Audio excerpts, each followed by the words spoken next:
Dear students, previous class में हमने quantum mechanical model of atom देखा था।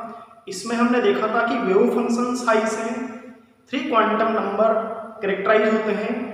एक और क्वांटम नंबर मैंने बताया था स्पिन क्वांटम नंबर। ठीक है, तो यहाँ पर आज हम इन चारों क्वांटम नंबर को पढ़ेंगे।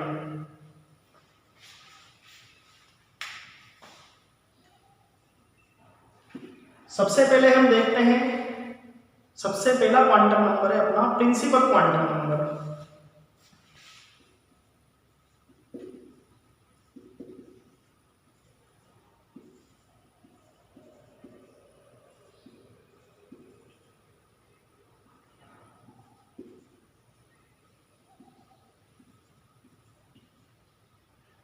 प्रिंसिपल क्वांटम नंबर, इसको स्मॉल n से डिनोट किया जाता है। थोड़ा सा हमने प्रीवियस लेसन्स में देखा था इसके बारे में। जब बोर का मॉडल हमने पढ़ा था तो देखा था कि ये अपने को ऑर्बिट के बारे में बताता है। ठीक है, यहाँ पर प्रिंसिपल क्वांटम नंबर जिसे हम स्मॉल n से डिनोट करते हैं, यदि हम n की पॉसिबल वैल्यू की बात करें तो n की possible value positive integer value होती है। Positive integer means 1, 2, 3, 4, 5 and so on. ये अपने को किसी भी एटम में ऑर्बिटल्स की साइज और उनकी एनर्जी के बारे में बताता है। It determine size and energy of orbitals। जैसे जैसे प्रिंसिपल क्वांटम नंबर n की वैल्यू बढ़ती है, वैसे वैसे ऑर्बिटल्स की साइज भी इंक्रीज होती जाती है। साथ ही वो न्यूक्लियस से दूर जाता जाता है, जिससे उसकी एनर्जी भी इंक्रीज होती है। इसका मतलब प्रिंसिपल क्वांटम नंबर n के इंक्रीज होने से ऑर्बिटल्स की साइज और उसकी एनर्जी दोनों इंक्रीज होती है। On increasing and size of atom and size of orbitals and energy of orbitals also increase। ये किसी एटम में सेल्स को आइडेंटिफाई करता है। जैसे कि यदि क्वांटम नंबर 1 तो उसके कोरस्पॉन्डिंग सेल्स होगी आपकी K। क्वांटम नंबर 2 उसके कोरस्पॉन्डिंग सेल होगी आपकी L। क्वांटम नंबर 3 उसके कोरस्पॉन्डिंग सेल होगी M। क्वांटम नंबर 4 उसके कोरस्पॉन्डिंग सेल होगी N। तो इस प्रकार ये किसी एटम में सेल्स को आइडेंटिफाई करता है। इट आइडेंटिफाइज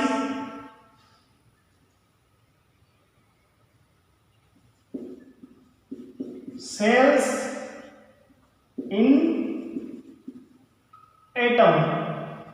ये अपनी n की वैल्यू है, तो इसके कोरस्पॉन्डिंग कौन कौन सी सेल्स होगी? सेल्स। n की वैल्यू 1 तो यह आपकी K sales, 2 L, 3 M, 4 N। ठीक है, इस प्रकार ये अपना आगे बढ़ता रहता है। तो प्रिंसिपल क्वांटम नंबर n अपने को किसी एटम में सेल्स को आइडेंटिफाई करवाता है। यदि हम बात करें तो किसी प्रिंसिपल क्वांटम नंबर n के कोरस्पॉन्डिंग किसी एटम में n स्क्वायर ऑर्बिटल्स होते हैं और 8 ऑर्बिटल्स में मैक्सिमम 2 इलेक्ट्रॉन रह सकते हैं। तो किसी प्रिंसिपल क्वांटम नंबर n के कोरस्पॉन्डिंग किसी एटम में 2n स्क्वायर मैक्सिमम इलेक्ट्रॉन रह सकते हैं। For principal quantum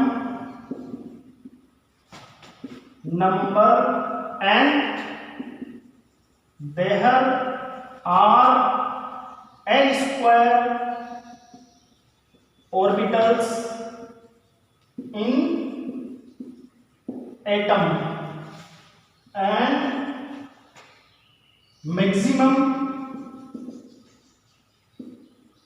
2n square electrons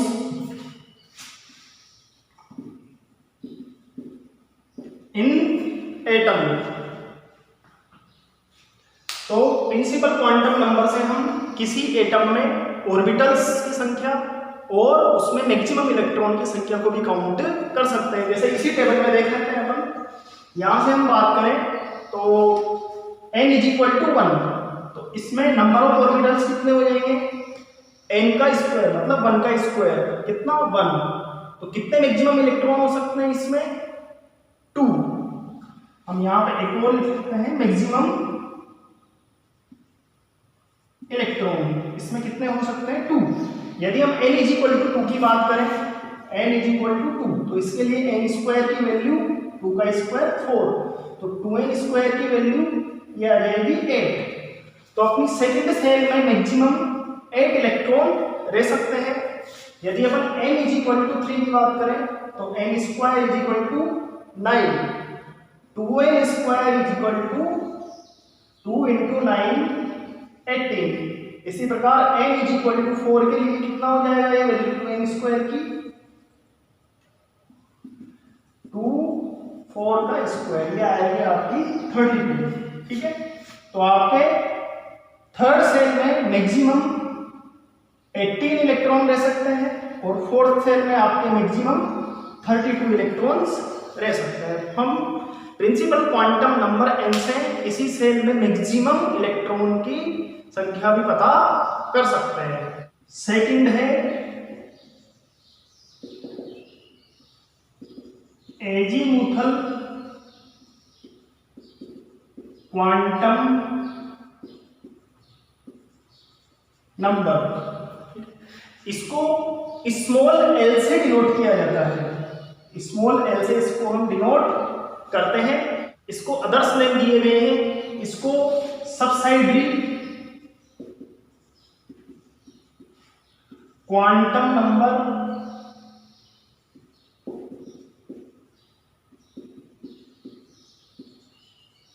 और orbitals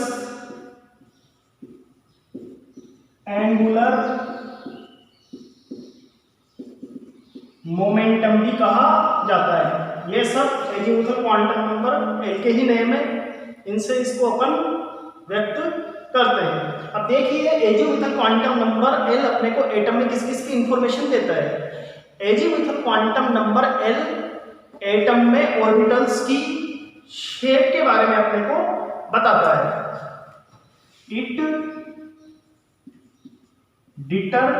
determines the shape of orbitals in atom. इसके साथ साथ ये अपने को किसी सेल में सब सेल उनको भी ये बताता है। सबसे बड़ी आपकी सेल होती है, उसके अंदर सब सेल होती है और सब सेल में ऑर्बिटल्स होते हैं। तो सेल्स में सब सेल के बारे में अपने को एजीमुथल क्वांटम नंबर एल से पता चलता है। It also determines the subshells in shells. यदि हम किसी क्वांटम नंबर n के लिए बात करें तो किसी क्वांटम नंबर l के लिए किसी क्वांटम नंबर n के लिए total number of azimuthal quantum number n ही होते हैं। अर्थात यदि हम दूसरे क्वांटम नंबर की बात करें तो उसके लिए n इज इक्वल टू 2, तो उसमें टोटल सबसेल्स कितनी होगी 2 होगी। उसके लिए maximum total azimuthal quantum number कितने होंगे 2 होंगे। For any quantum number n, there are n azimuthal quantum number. यदि हम किसी क्वांटम नंबर n को लें तो उसके लिए एजीमुथल क्वांटम नंबर को किस प्रकार रिप्रेजेंट कर सकते हैं? For any quantum number n, azimuthal quantum number are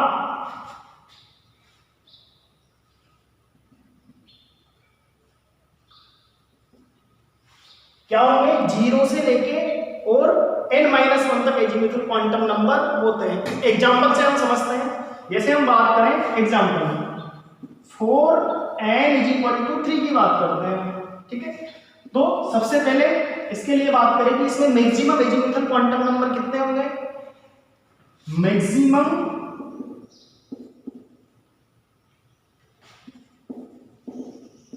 azimuthal quantum number कितने होंगे? 3 होंगे। जितना n है उतना ही क्वांटम नंबर आप एजीमुथल क्वांटम नंबर होता है, तो ये कितने होंगे? 3। कौन कौन से होंगे देखें हम। कहां से स्टार्ट करना है? l की वैल्यू क्या क्या होगी आपके? 0 1 2 3 नहीं होगी। अपने को कहां तक जाना है? मैक्सिमम n-1 तक। मतलब जितना आपका प्रिंसिपल क्वांटम नंबर की वैल्यू है उससे एक कम। और स्टार्ट कहां से होना है अपने को? 0 से। तो 0 से लेके n-1 तक l की पॉसिबल वैल्यू होती है। तो 4n=3 देयर आर कौन कौन से एजीमुथल क्वांटम नंबर हुए? 0 1 और 2। काउंट करो टोटल कितने हुए? 1 2 और 3। आगे अपने फिगर यहाँ पे कितने क्वांटम नंबर हो गए? 3 हो गए। जैसे हम n=5 के लिए बताएं तो यहाँ पर मैक्सिमम कितने आएंगे आपके? मैक्सिमम l ये आएंगे 5। देखिए कौन कौन से होंगे? 0 से स्टार्ट करो और कहां तक जाना है? n-1 5-1 मतलब 4 तक। l की वैल्यू आएगी 0 1 2 3 4। तो ये कितने हो गए टोटल? 1 2 3 4 5, ठीक है। तो किसी क्वांटम नंबर n के लिए एजीमुथल क्वांटम नंबर ही n ही होते हैं और इनकी पॉसिबल वैल्यू 0 से लेके n-1 तक होती है। अब हमने यहाँ पे कहा कि एजीमुथल क्वांटम नंबर किसी सेल्स में सब सेल्स को इंडिकेट करता है, उसको डिटरमाइन करता है। देखिए कैसे डिटरमाइन करता है ये किसी सब सेल को।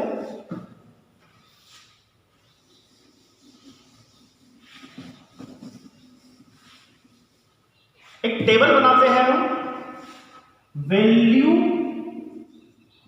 Of l azimuthal quantum number की वैल्यू और सब सेल्स। कौन सी सब सेल्स होगी?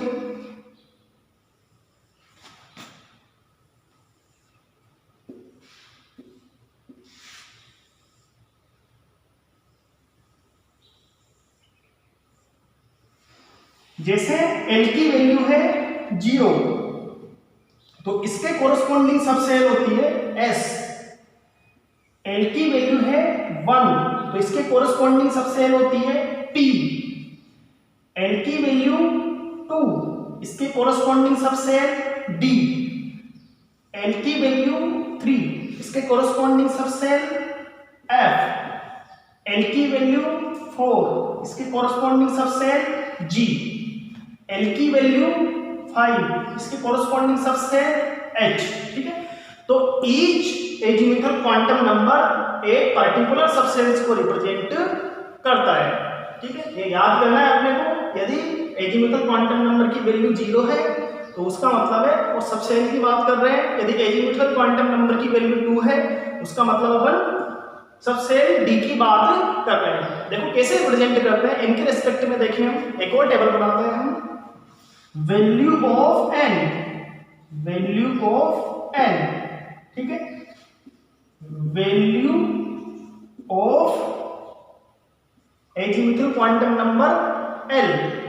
अब हम देखते हैं इसमें सबसेल कौन सी सबसेल होगी। जैसे हम बात करें वैल्यू ऑफ एन कहां से स्टार्ट होती है, 1 से। एल की कौन कौन सी वैल्यू होगी, इसके लिए ए की वैल्यू होगी n माइनस 1 मतलब 0। तो इसके कॉरस्पॉन्डिंग सबसेल हो जाएगी आपकी n, तो सबसे पहले आएगा, और 0 के कॉरस्पॉन्डिंग s, तो ये हो जाएगा आपका 1s। हम बात करें n की वैल्यू 2। अब देखिए यहां पे l की वैल्यू क्या होगी, 0 और 1, ठीक है। इसके कॉरस्पॉन्डिंग 2, सबसे पहले n की वैल्यू, उसके बाद l से 0 मतलब s। 1 के कॉरस्पॉन्डिंग देखें तो n की वैल्यू 2, l की वैल्यू 1 मतलब p, तो यह आपका 2p सबसेल हो जाएगी। यदि हम बात करें n की वैल्यू 3, तो 3 की बात करें तो इसमें कौन कौन से n होंगे, 0 1 2। 3 नहीं होगा क्योंकि मैक्सिमम वैल्यू कहां तक जाती है, n माइनस 1 तक। देखिए यहां पे ये 3 और ये 3 वैल्यू इसकी होंगी। इसके कॉरस्पॉन्डिंग सबसेल कौन सी हो जाएगी, 3 0 मतलब s। इसके कॉरस्पॉन्डिंग 3 1 मतलब p। इसके कॉरस्पॉन्डिंग 3 2 मतलब d, ठीक है। तो इस प्रकार ये अपनी टेबल आगे हम और बढ़ा सकते हैं। तो यदि अपने को n की वैल्यू पता है तो इससे हम l की वैल्यू डिटरमाइन कर सकते हैं, और l की वैल्यू पता है तो उसके कोरस्पॉन्डिंग सबसेल को हम यहां पर डिटरमाइन कर सकते हैं, ठीक है। थर्ड क्वांटम नंबर है मैग्नेटिक क्वांटम नंबर।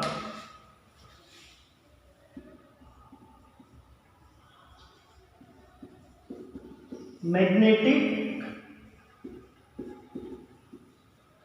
क्वांटम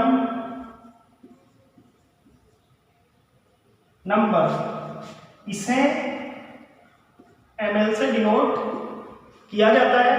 देखिए मैग्नेटिक क्वांटम नंबर अपने को क्या बताता है, मैग्नेटिक क्वांटम नंबर ऑर्बिटल्स की स्पेस में ओरिएंटेशन को बताता है कि कौन सी एक्सिस के अलोंग इसका ओरिएंटेशन होगा। इसके बारे में अपने को मैग्नेटिक क्वांटम नंबर से पता चलता है। It determine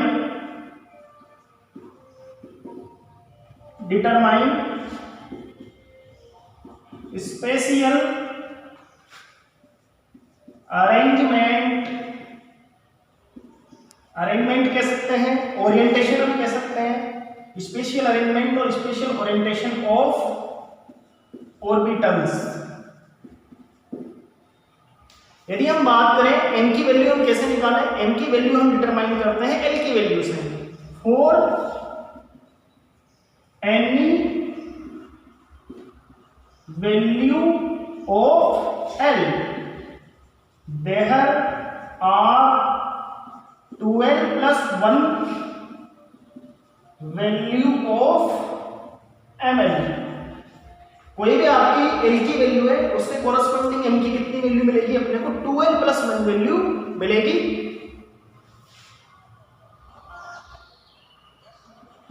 possible value of ml corresponding to any value of l are minus l to 0 up to plus l। कोई भी हमें l की वैल्यू दे रखी है उसके कोरस्पॉन्डिंग n की वैल्यू क्या होती है, माइनस l से लेके 0 और फिर कहां तक जाना है, अपने को प्लस l तक जाना है। एग्जाम्पल से हम देखते हैं। एग्जाम्पल जैसे हमारी l की वैल्यू है 2, इस l इज इक्वल टू 2 के लिए हम ml की वैल्यू निकालना चाहते हैं, मैग्नेटिक क्वांटम नंबर की वैल्यू निकालना चाहते हैं। तो सबसे फर्स्ट ये वाला फॉर्मूला क्या कहता है कि मैक्सिमम वैल्यू अपने को कितनी मिलेगी, मैक्सिमम नंबर ऑफ m कितने मिलेंगे, 2l plus 1, 2 l की वैल्यू 2 और प्लस 1। अपने को m की टोटल कितनी वैल्यू मिलेगी, यहाँ पर 5 वैल्यू मिलेगी। देखते हैं मिलती है या नहीं मिलती है। l इज इक्वल टू 2, इसके लिए ml की वैल्यू होगी, आपको शुरू करना है माइनस नेगेटिव इंटीजर से आपको स्टार्ट करना है। ये l इज इक्वल टू 2 है तो -2 से स्टार्ट करना है और कहाँ तक जाना है, काउंटिंग करते हुए पॉजिटिव इंटीजर तक, मतलब +2 तक जाना है। तो -2, इसके बाद अपनी लाइन पे क्या आता है -1, इसके बाद 0, 1 और 2। ये ml के पॉसिबल वैल्यू है, किसके corresponding, l is equal to 2 के कोरस्पॉन्डिंग। ठीक है, कितनी वैल्यू हो गई, 1 2 3 4 5, टोटल 5 वैल्यू अपने को मिल गई। और एक एग्जांपल देखते हैं, जैसे हम बात करें l is equal to 0, l is equal to 0 भी होता है अपना s सबसे, इसके लिए कितनी वैल्यू मिलेगी मैक्सिमम, इसमें रखिए आप 2 इंटू 0 प्लस 1 वैल्यू मिलेगी। देखते हैं, और वास्तव में आप देखोगे ml तो 0 तो क्या है, 0 ही होता है। ठीक है, तो ml कितना मिला आपको, 1 वैल्यू मिला। और देखिए l is equal to, example ले लेते हैं 3 का, तो इसके कोरस्पॉन्डिंग ml की कौन कौन सी वैल्यू होगी, माइनस से स्टार्ट करना है, -3, -2, -1, 0, 1 2 3। ठीक है, तो ये अपने को क्या बताता है, ऑर्बिटल्स के जो सबसेल है उसके ओरिएंटेशन के बारे में अपने को बताता है, उससे क्या बनते हैं, ऑर्बिटल्स बनते हैं। जैसे अपन एक टेबल बनाए, उससे देखते हैं कि कौन सी सबसेल के कितने ओरिएंटेशन होते हैं, मींस कौन सी सबसेल में कितने ऑर्बिटल्स होते हैं।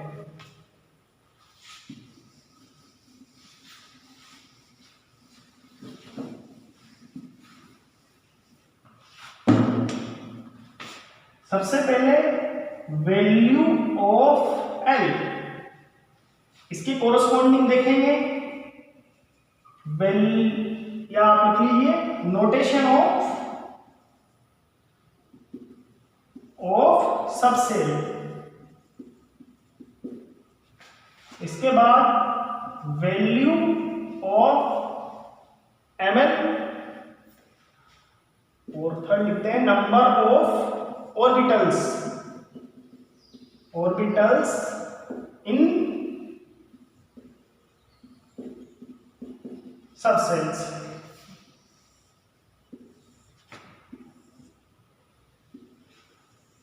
जैसे सबसे पहले स्टार्ट करते हैं हम 0 से, l इज इक्वल टू 0, कौन सा सबसेल होगा, s सबसेल, m की वैल्यू 0, इसका मतलब s सबसेल में कितने ओरिएंटेशन है, 1, इसका मतलब s सबसेल में कितने ऑर्बिटल्स होते हैं, टोटल 1। याद रखना ये वैल्यू नहीं लिखनी है, इसके नंबर, कितने नंबर अपने को मिले, m की केवल एक वैल्यू अपने को मिली, वो क्या है यहाँ पर, number of orbitals in s subshell. इसका मतलब s सबसेल में केवल एक ऑर्बिटल्स होता है। l इज इक्वल टू 1, कौन सा सबसेल होगा, p, इसके कोरस्पॉन्डिंग m की वैल्यू -1 0 और +1, कितनी वैल्यू मिली, 3।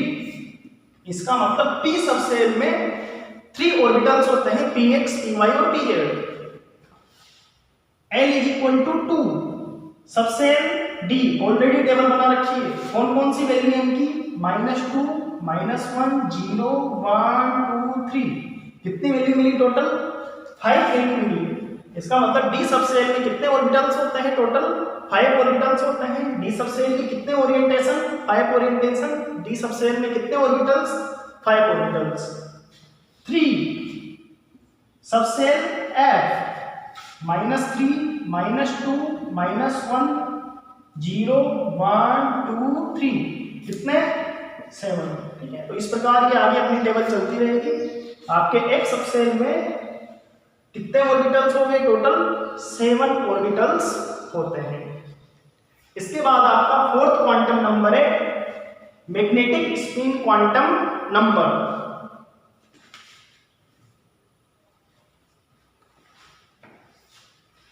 इसके बाद फोर्थ क्वांटम नंबर है electron spin quantum number.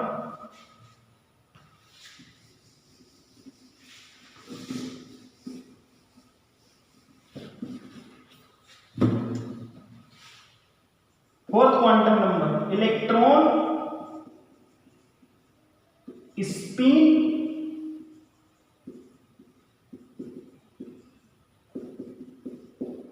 Quantum number, इसे ms से डिनोट किया जाता है। किसी किसी बुक में आपको केवल s साइन भी मिलता है, कैपिटल S, ठीक है। तो यहां पर इसको ms से डिनोट कर रहे हैं हम। देखिए स्पिन क्वांटम नंबर क्या होता है, किसी ऑर्बिटल्स में मैक्सिमम 2 इलेक्ट्रॉन रह सकते हैं। वो इलेक्ट्रॉन न्यूक्लियस के अराउंड तो रिवॉल्व होते हैं, ये साथ ही अपनी एक्सिस पर भी रिवॉल्व होते हैं। जैसे ये इलेक्ट्रॉन की एक्सिस है और ये इलेक्ट्रॉन है, तो ये अपनी एक्सिस पर भी रिवॉल्व होता है और न्यूक्लियस के अराउंड भी ये रिवॉल्व करता है। जैसे अपनी अर्थ की मोशन होती है, वैसे इलेक्ट्रॉन की मोशन भी आप उससे कंपैरिजन कर सकते हो। एक ऑर्बिटल्स में मैक्सिमम 2 इलेक्ट्रॉन होते हैं और दोनों इलेक्ट्रॉन की स्पिन अपोजिट होती है। इलेक्ट्रॉन स्पिन क्वांटम नंबर की केवल 2 ही वैल्यू होती है, पॉसिबल वैल्यू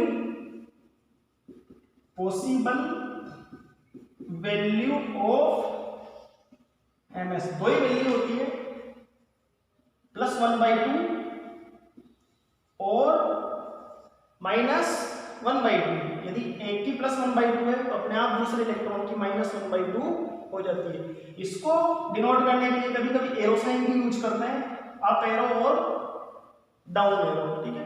कुछ एग्जांपल्स क्वांटम नंबर के हम देखते हैं, कैसे कैसे एग्जांपल इससे पूछे जाते हैं। जैसे आपको n, l और k कोई सेट दे दी और आपसे कहा जाएगा इसके कोरस्पॉन्डिंग आप सब सेल कौन सी होगी। एक क्वेश्चन ऐसा होता है, जैसे n की वैल्यू दे दी 3, l की वैल्यू दे दी 0, n की वैल्यू 1, l की वैल्यू 0, n की वैल्यू 4, l की वैल्यू 2। इस प्रकार आपसे पूछा जाएगा कौन सी सबसेल होगी।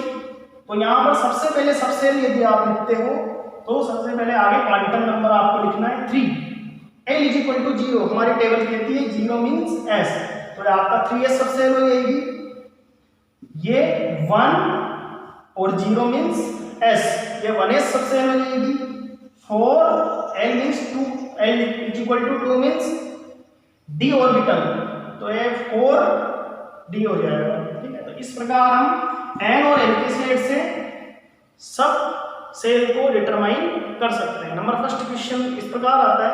एक क्वेश्चन ऐसे भी पूछ लिया जाता है कि इनमें से दी गई n की वैल्यू के लिए for given value of n which value of l is valid और इनवैलिड।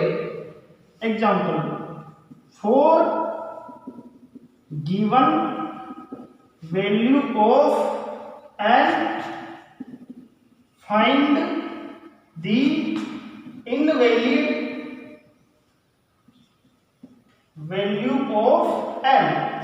फॉर एग्जाम्पल n = 2 और l की वैल्यू दे रखी है 0, 1, n = 3, l = 0, 1, 2, 3, n = 1, l = 0, 1, 2। देखिए हमने क्या देखा था, n की वैल्यू से हमेशा एक कम होती है। यहाँ पे देखिए 0 और 1, यहाँ 2 एक कम है, वैलिड है। यहाँ पे देखेंगे n = 2, दोनों ही नंबर वैलिड है। n = 3, पॉसिबल वैल्यू 0, 1 और 2 हो सकती है, 3 नहीं हो सकती, तो यहाँ 3 इनवैलिड है, 1 और 2 वैलिड है। 1 इसके कोरस्पॉन्डिंग केवल एक वैल्यू वैलिड है, 0, 1 और 2 इसके कोरस्पॉन्डिंग वैल्यू वैलिड नहीं है। तो ये है अपने चारों क्वांटम नंबर हो गए। इसके बाद हम इन क्वांटम नंबर से जो ऑर्बिटल्स मिलते हैं उनकी शेप के बारे में नेक्स्ट क्लास में देखेंगे।